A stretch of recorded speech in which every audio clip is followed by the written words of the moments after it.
Last year, Skate the Infinity ends without Rengar, Matcha Blossom, or any of the other ships being confirmed to be canon. That led to tons and tons of TikToks talking about how disappointed they were that they had been queerbaited, and in turn, tons and tons of TikToks of people talking about how Skate didn't queerbait, but in fact queer-coded. Now, a year too late, I'm here making this video talking about the differences between queerbaiting and queer-coding. Before I can explain to you what the differences are, I need to explain to you what the definitions are for people who don't know already. So for queerbaiting is a marketing technique used to attract queer viewers that involves creating romantic or sexual tension between two same-sex characters but never making it canon or evolving on it. I want to put heavy emphasis on the fact that they don't evolve on it. These aren't canon. They're only doing this so that they can attract viewers that they know will want queer representation, but they're not actually going to give you queer representation. They're just gonna pretend it's there, and that's it. That's all you're getting.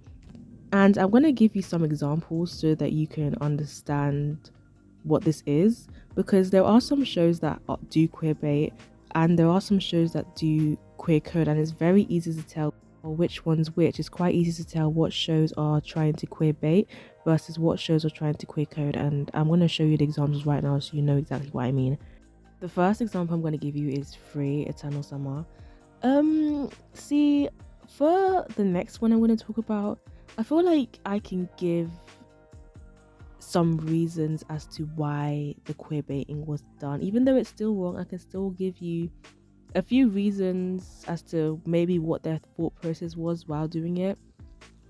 Free, I don't know why this show is queerbaiting, because who is watching this show and thinking these characters are straight? Who is watching Free and going, this is like the straightest, most heterosexual thing I've ever seen in my life. Like, why? What is the point of the queerbait? Why don't you just make it canon? I don't get it.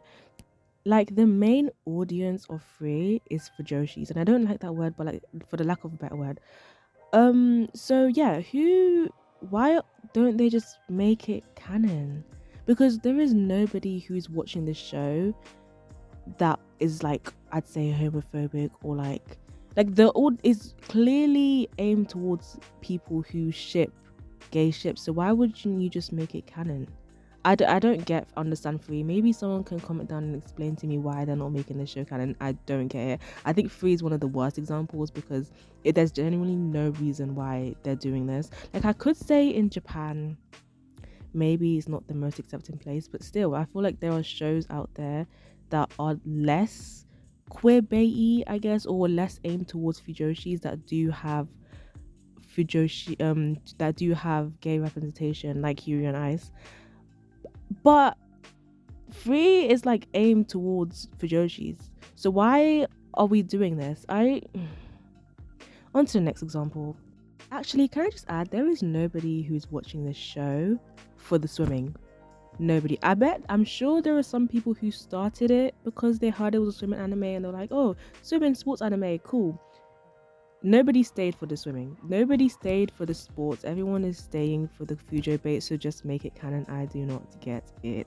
But yeah, this is obvious queerbait. Like, if you've watched the show, you know it's very obvious. A very, very obvious example. There is no reason why some of the ships in this show aren't canon. Like, I can't give you a reason. So yeah, this is clear queerbaiting, and it's a very bad example. In fact, it's arguably the worst example on this list. Next. The next topic is one I could talk about for days, but I am going to try not to.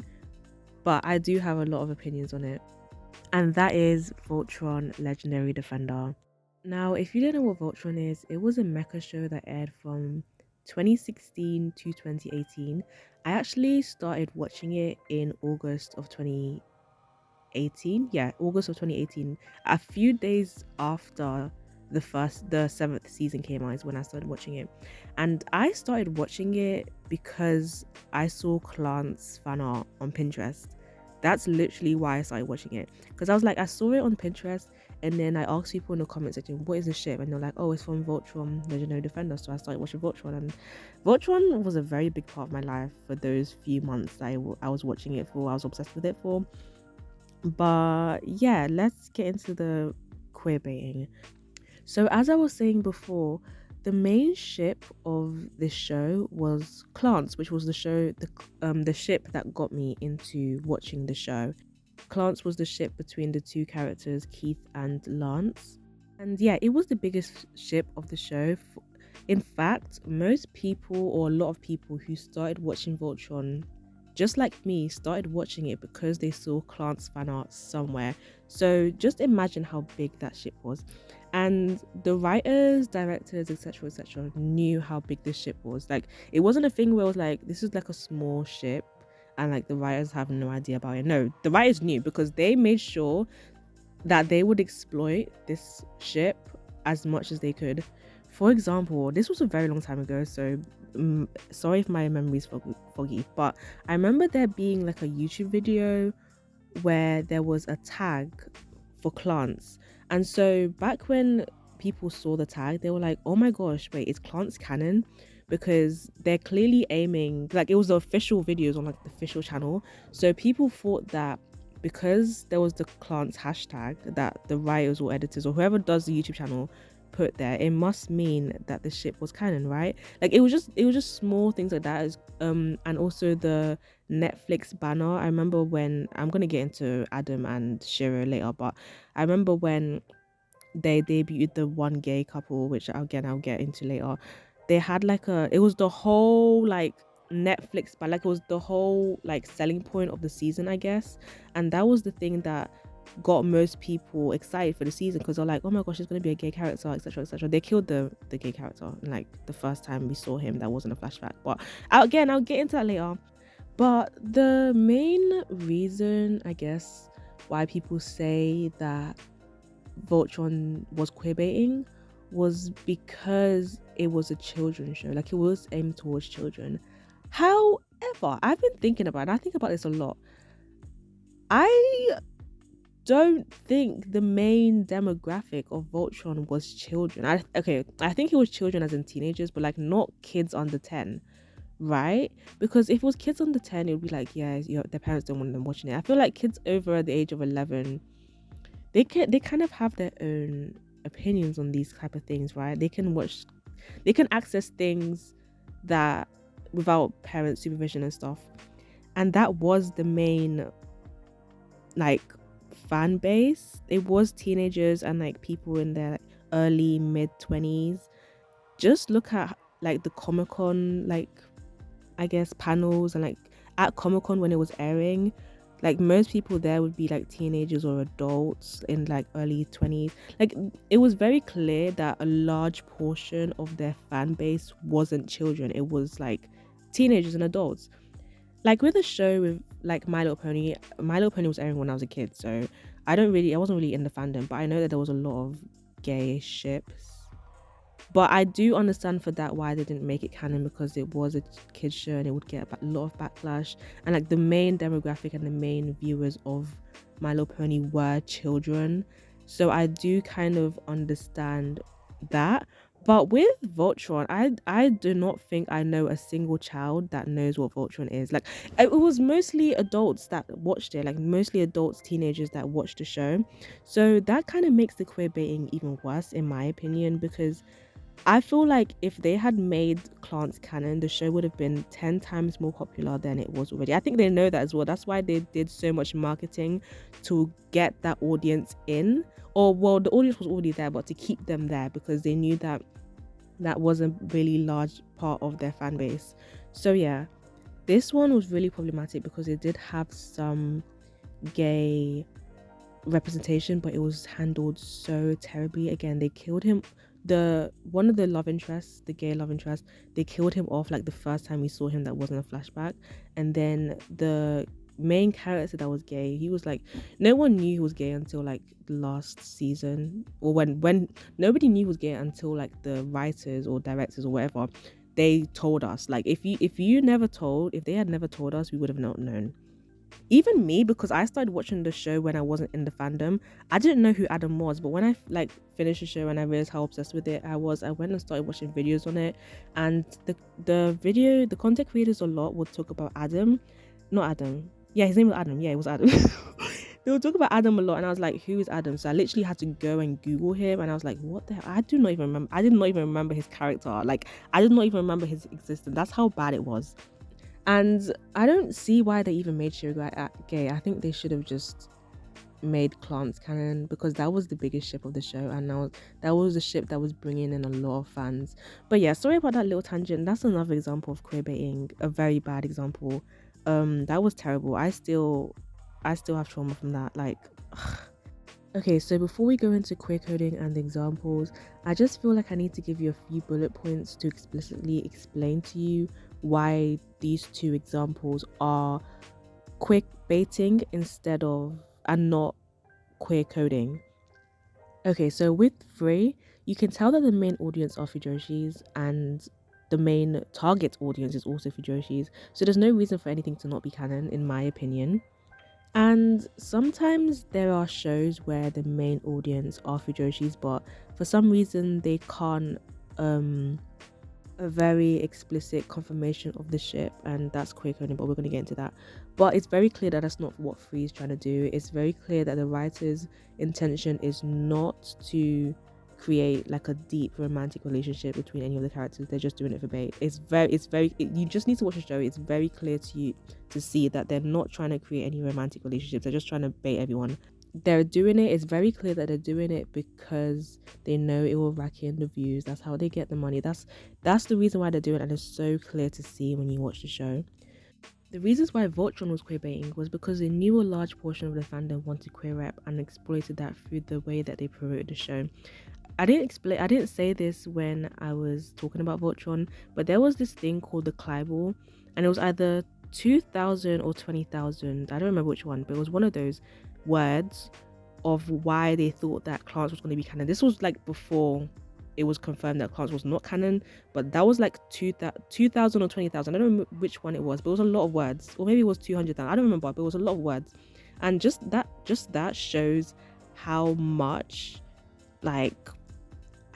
baiting they were doing, because the examples were like proper examples. Like I remember there being the buy flags in the back of like a scenery type thing. Like there were a lot of examples, and they were like really good examples, not just personal opinions or like silly reasons. Like they were proper examples, and that just shows like the writers knew that a large portion of the fandom wanted Clarence to be canon, and they exploited that through the show and like the fandom like outside of the show. Like the things that they promoted, the way they promoted outside of the show as well, was just very queerbaity.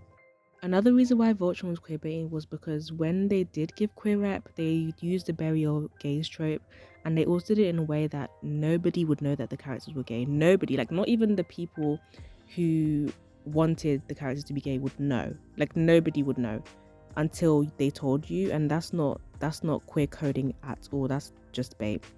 Now it's time to talk about queer coding. The definition for queer coding is a term used to say that characters were given traits / behaviors to suggest that they are not heterosexual / cisgender without the character being outright confirmed to have a queer identity.